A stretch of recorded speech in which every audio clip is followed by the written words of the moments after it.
Paul nous exhorte à nous supporter l'un l'autre dans l'amour, Éphésiens 4:2. C'est-à-dire agir avec affection, tolérant à l'égard des uns et des autres.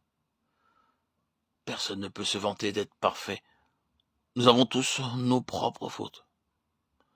Ainsi, nous devons oublier tout ce qui est désagréable chez les autres.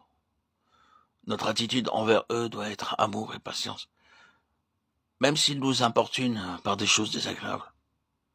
Aucun mari, aucune femme ne devrait dire cela. Ils s'aiment l'un l'autre et vivent ensemble paisiblement, ne partageant pas toujours le même point de vue sur tout.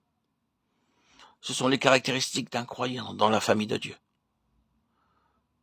Si nous avons revêtu ce vêtement spirituel, nous sommes en mesure de garder l'unité de l'esprit et de marcher dignement dans notre vocation. S'il s'agit de l'unité de l'homme, seule Babylone peut être construite et non pas Jérusalem.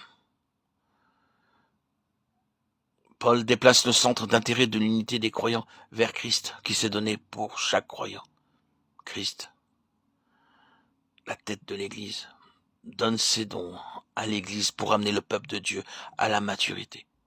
Cette maturité n'est pas accomplie au travers d'hommes qui conduisent, mais par les dons de Christ donnés à l'Église. La seconde erreur de la chrétienté de nos jours est l'homme qui pourvoit en conducteur pour la conduite du troupeau de Dieu. En commettant la première erreur, celle de faire l'unité, l'homme est conduit invariablement à commettre la seconde erreur.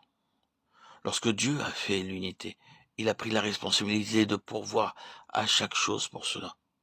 Christ, la tête de l'Église, est le seul qui puisse donner des dons à l'Église, dons d'apôtres, de pasteurs, d'évangélistes et de docteurs.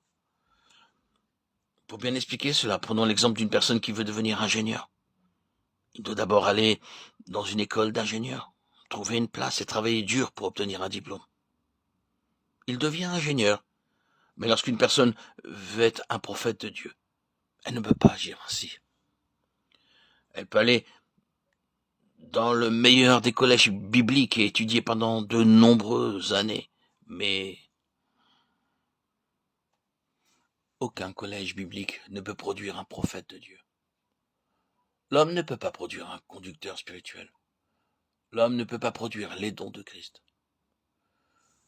La plupart des gens qui sortent des collèges bibliques ne sont pas des bergers, mais des mercenaires. C'est un fait bien établi, ce que le berger fait pour son troupeau et que le mercenaire fait. Un berger donne sa vie pour le troupeau.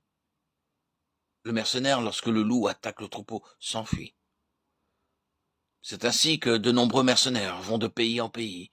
Ils ne sont pas des bergers, ce sont des mercenaires. Ces mercenaires ne peuvent pas amener le troupeau de Dieu à la maturité. Ils sont eux-mêmes esclaves de l'argent, d'un nom, de la renommée.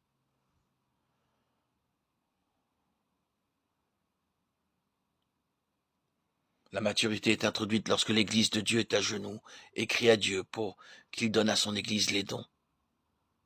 Dieu accordera ce qui est de lui. C'est Christ seul qui peut donner les dons d'apôtres, de pasteurs, d'évangélistes et de prophètes.